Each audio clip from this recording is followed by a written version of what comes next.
la mañana, precisamente, el presidente de la República fue muy elogioso con la periodista Anabel Hernández, aludió a los libros que ha escrito, aludió a las investigaciones que ha hecho desde 2006 sobre los vínculos del exsecretario de Seguridad Pública de Felipe Calderón y el narcotráfico, y dijo, sin embargo, también que si alguien tiene información, está obligado a entregarla aún siendo periodista, agregó el presidente de la República. Esta periodista, Anabel Hernández, ha hecho trabajos de investigación de primer orden. Es una mujer profesional del periodismo y valiente. Es una mujer excepcional. Entonces, si ella lo decide, porque también es por voluntad, puede aportar esas pruebas para este caso. Y precisamente sobre este asunto tenemos también en la línea, aquí en Los Periodistas, a la periodista Anabel Hernández desde Europa, precisamente para preguntarle qué opina sobre lo que sobre ella dijo el presidente López Obrador y naturalmente sobre si estaría en disposición de presentar la información que ella ha obtenido a las autoridades. Bienvenida, Anabel, una vez más. ¿Qué tal, compañeros? ¿Cómo están? Gusto en saludarlos y saludar al auditorio. Bueno, pues yo en lo personal, como individuo en mi privacidad como mexicana, agradezco al presidente sus comentarios. La verdad es que sí han sido años muy difíciles. Hacer estas investigaciones ha provocado un gran daño a mi familia. Hay fuentes de información que han sido asesinadas pagando el costo de la información que me dieron en su momento. La gran mayoría asesinadas en el sexenio de Felipe Calderón. Otros fueron encarcelados injustamente para callarlos, para que ya no me dieran información. Así que bueno, yo le agradezco mucho al presidente, el individual. Yo también siento mucho respeto por el señor Andrés Manuel López Obrador como individuo, como mexicano. Ya en materia de presidente de la República y funcionario que debe rendir cuentas es otro capítulo y yo siempre seré una que será crítica del poder cuando esto corresponda. Así que bueno, son dos ámbitos separados, por decirlo de alguna manera. Respecto a la información que yo tengo, bueno, pues le agradezco que me considere así de inteligente, ¿no? Porque a mí me parece honestamente imposible, inverosímil, que una periodista pueda tener más información que el gobierno americano y que el gobierno mexicano juntos. Bueno, pues esto es un poco realmente inverosímil. Es verdad que soy una periodista muy acuiciosa en sus investigaciones. Es verdad que gracias a mis investigaciones algunas personas están en la prisión. Algunas personas están ya con órdenes de aprehensión, como el caso, por ejemplo, de Ayotzinapa. Yo fui la que reveló los nombres de los torturadores en aquel caso. Yo fui la que revelé que Tomás Herón, mucho antes que la comisión enviada por la Comisión Interamericana de Derechos Humanos, mucho antes que el GIEI, yo fui la periodista que denunció que había habido tortura, que Tomás Herón y Jesús Murillo Caram habían saboteado la investigación, que la habían manipulado, y ahora el gobierno ya ha girado órdenes de aprehensión muy claras en contra de algunas de estas personas. Y bueno, sé que mi método de investigación es correcto, es acuicioso, soy muy precisa y muy atinada en lo que digo por el método de investigación y porque al final de cuentas es la verdad, no porque lo diga yo vale más o vale menos, es porque es el valor de la verdad que tiene su propio peso histórico. Independientemente de esto, es imposible pensar que un periodista como yo, como cualquier otro, puede tener más información que el gobierno americano y el gobierno mexicano. Si bien los periodistas podemos proporcionar públicamente información, la información está en mis libros. No hay ningún secreto, no hay un juego de gato y al ratón, están en mis libros documentadas, mis investigaciones sobre García Luna documentadas, su enriquecimiento inexplicable desde el 2008 a lo largo de todos estos años hasta el 2019 en mi libro El Traidor. Y bueno, ahí está la información pública, ¿no? Si ahora resulta que una periodista puede tener más información que el gobierno americano y que el gobierno de México, bueno, me parece un poco no exacto. Anabel, el presidente de México te sugiere que vayas tú ante una autoridad en Estados Unidos y aportes información allá. ¿No preferirías que México abriera una investigación de todo este caso, un maxi proceso, que analizara todo, absolutamente lo que tú misma has escrito y otros han escrito y ha sucedido en este país durante una década, que se abriera en México y que tú aportaras información en México? Mira, son dos cosas paralelas. Por un lado, y lo digo con humildad, pero es la verdad, es verdad que mis investigaciones sobre García Luna han sido una punta de lanza para las investigaciones del gobierno americano. Porque una cosa es intuir, una cosa es pensar, recibir, como a mí me sucedió cuando yo empecé a recibir información de que García Luna recibía sobornos de narcotráfico, que se reunía con narcotraficantes. Yo decía, bueno, pues una cosa es que alguien lo diga y otra cosa es poder probar si esto es verdad. Lo que hice, porque yo no soy fiscal, no soy ministerio público, no soy juez, lo que hice es encontrar una forma cómo cruzar una versión con la realidad. Y lo que hice es hacer una investigación patrimonial a García Luna. Y es ahí donde encontré el clic, donde una historia correspondía a la otra. Porque por un lado estaban los narcos diciendo, le damos dinero a García Luna va a reuniones. Y por otro lado estaba enriquecimiento patrimonial inexplicable de García Luna, comprando residencias en jardines en la montaña, remodelando fincas millonarias en Morelos, sin que esto estuviera en su declaración patrimonial ni en su declaración fiscal.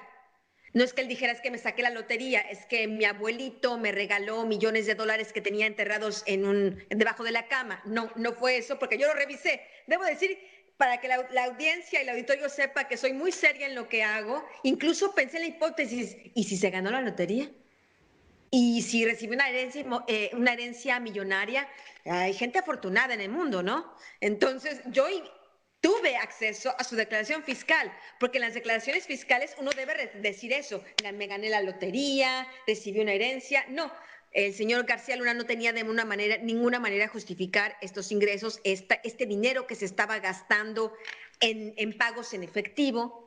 Y entonces fue así como pude hacer este clic entre las versiones del narco y la vida que estaba llevando García Luna, y es ahí cuando él se quedó sin palabras, no tenía argumentos para explicar de dónde venían estos recursos, y fue así que comenzó esta campaña de atacarme, y hasta que después ordenó personas para asesinarme. Esto que yo hice como periodista, imagínense, yo no tengo acceso a todo el banco de información de Hacienda, ni de México ni de Estados Unidos. Imagínense si esto hace un solo individuo, yo, porque son investigaciones que hago yo, no tengo un grupo aquí secreto debajo del escritorio, no, soy yo la que lo hace única y exclusivamente. Imagínense todo el poder que puede hacer una administración pública del tamaño de la primer potencia del mundo, como es Estados Unidos, o como yo. Pero lo que sí es cierto, y lo sé, es que si mis investigaciones fueron punta de lanza, y que hoy las acusaciones que hace la Fiscalía ahí en Nueva York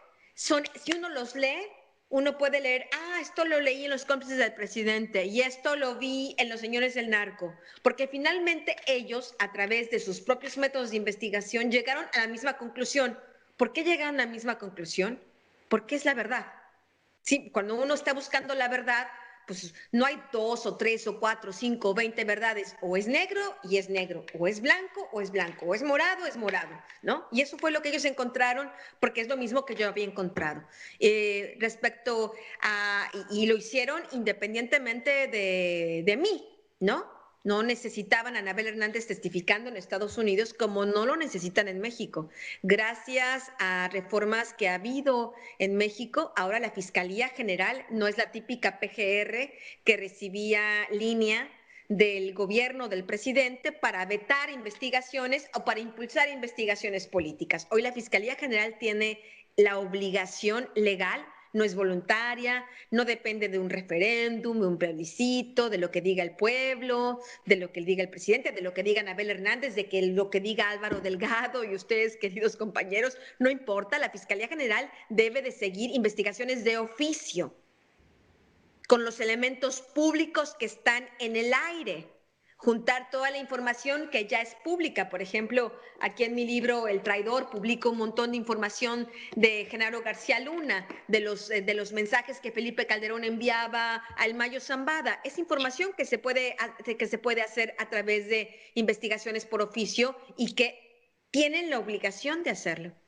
¿Y por qué no hay una investigación en México? La pregunta es, ¿no preferirías ir a declarar pues en México, en tu país, en lugar de andarle aportando a una investigación que se hace en el exterior otra vez sobre corrupción en México? A ver, de nuevo, los periodistas, yo no tengo por qué, yo no puedo sustituir, por mucho que le echemos ganas a nuestro trabajo, que muchos periodistas mueren haciéndolo. No olvidemos que México es el país con más periodistas muertos justamente por eso, porque por desgracia en muchos estados de la República, o yo en lo particular, tenemos que hacerle de Ministerio Público, porque el gobierno no tiene las agallas o el valor o no hay la integridad interna para hacerlo. Aquí no estamos para sustituir a las instituciones, es el gobierno que tiene que hacerlo. Yo tengo la respuesta, yo tengo una parte de la respuesta de por qué la Fiscalía General no lo ha hecho. ¿Cuál es? Sé por qué. ¿Por qué? Porque hay al menos 6, 7 funcionarios claves del equipo muy, muy cercano, de los más corruptos, que están insertos en la Fiscalía General en posiciones claves. Esta podría ser la respuesta. Porque por desgracia, una cosa es que el señor Calderón pueda mandar unos tweets, pueda mandar unos mensajes evadiendo sus responsabilidades o defendiendo a García Luna o qué sé yo, y otra cosa, porque eso pues finalmente son balas de salva, ¿no? Sí, él podrá decir muchas cosas, pero al final él no tiene realmente un poder real para proteger a García Luna. En cambio, estos funcionarios que están en áreas claves de la Fiscalía General, estamos hablando que la Fiscalía General son los encargados de hacer las investigaciones, de juntar todas las evidencias, de pedir a un juez con estas evidencias gira una orden de aprehensión y entonces es que se dan las órdenes de aprehensiones. Si desde ahí, desde la matriz que tiene que originar una investigación criminal, no la hacen o se hacen los despistados. No, señores, que tengo mucho trabajo, disculpe, hoy tengo otras cosas que hacer, ¿no? Tengo que ver lo de la Unión de Tepito, tengo que ver un montón de cosas, disculpe usted, no puedo hacerlo. Es ahí donde uno podría encontrar las respuestas. Finalmente solo es Gertz Manero o quien tiene que responder esto. Debo decir que ya ni siquiera el presidente, porque si estamos hablando que la Fiscalía General es independiente al Poder Ejecutivo, de acuerdo a la ley, es directamente el señor Gertz Manero quien tendría que dar una respuesta de por qué están estas personas ahí. Yo después, si quieren, con mucho gusto les puedo mandar a sus teléfonos, a sus WhatsApp, el artículo que publiqué en enero de este año en la Deutsche Welle, donde publico una columna semanal con todos los nombres de estos funcionarios y las posiciones donde están actualmente. Es decir, la Fiscalía General de la República, a pesar de que la encabeza Gertz Manero y tiene un estatuto de autonomía, sigue siendo una institución garante de la impunidad, entre otros, de García Luna. Pues eso yo no lo podría decir en lo general. Lo que sí te puedo decir es que hay funcionarios en posiciones clave que sin duda alguna, pues proteger a García Luna se protegen a sí mismos. Yo no investigo a García Luna porque si investigo a García Luna mi nombre saldrá, no, mejor no. Me refiero, estoy hablando más bien de un sabotaje interno, más que una planeación de sí, vamos todos juntos a proteger a García Luna. El problema cuando tienes instituciones contaminadas, cuando tienes estos tumores dentro, es que estas células malignas se van multiplicando hasta que de pronto te hace metástasis y no sirve más. Eso fue parte de lo que ha sucedido en estos últimos sexenios en México, que están estos saboteadores internos, funcionarios corruptos, que se venden al crimen organizado y se cuidan la retaguardia para no terminar en la cárcel. Ese es el problema, que estamos hablando de que hay pactos de complicidad de funcionarios que aún están en el poder en el sexenio de Andrés Manuel López Obrador. Esa es la verdad. Gente cercana a García Luna que sigue ahí. ¿Declinas entonces la invitación del presidente López Obrador a entregar información que tú has obtenido en tu trabajo periodístico a instancias de justicia? Mis libros están ahí. Cualquier ministerio público puede ir a comprarlos a la librería. o si quiere ahora en la época de coronavirus puede comprar el ebook. Entonces, básicamente, Anabel, pues no, digo, así sea una fiscalía independiente, así sea Gers Manero, mientras esté cooptada esa institución como está cooptada hasta la fecha, pues no podemos esperar los mexicanos, mejor nos sentamos, porque nunca van a juzgar a García Luna.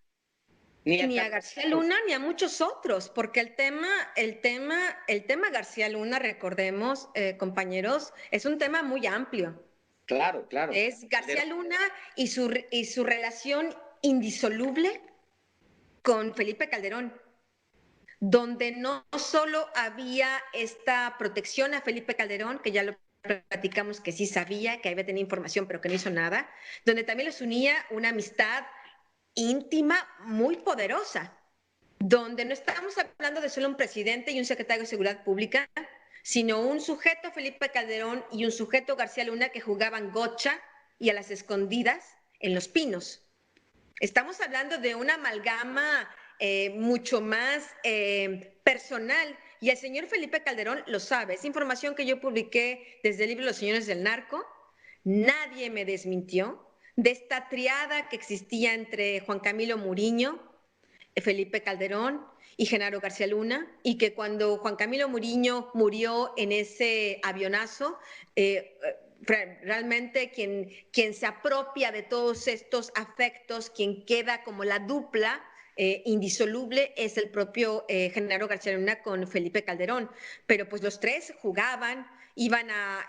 Calderón se construyó un bar ahí en Los Pinos, el cual incluso saqué fotografías en su momento, remodeló la residencia oficial de Los Pinos y creó un bar, ahí se juntaban solo varones de su gabinete, y muy particularmente era un visitante asiduo el señor García Luna. Entonces estamos hablando de una relación muy complicada, muy intensa, muy cercana, donde ni García Luna puede decir, es que era solo el presidente de la República, era mi jefe, yo recibía solo órdenes. Ni el presidente de la República puede decir, es que García Luna, pues yo lo contraté, vi en la sección amarilla, ¿no?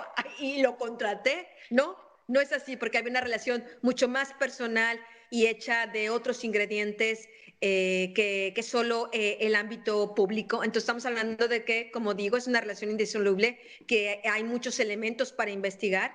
Lo que debo decir es que en contraste a este cero, a este nada que está haciendo la Fiscalía, a menos que esté en una superinvestigación secreta, el señor Gers Manero, con un equipo que no lo sabemos, el tiempo se le acaba porque, pues, si está en una investigación súper secreta y por sigilo no la menciona, pues tarde que temprano esta investigación súper secreta tendrá que salir a la luz pública, ¿no? Entonces, pues a lo mejor estamos en esa situación. Si estamos en esa situación, invitamos, mejor que, en vez de que el presidente de la República invite a Anabel Hernández, mejor que invite al fiscal general a decir qué investigaciones tiene sobre García Luna. Seguramente puede proporcionar mucho más información que yo como simple periodista, ¿no?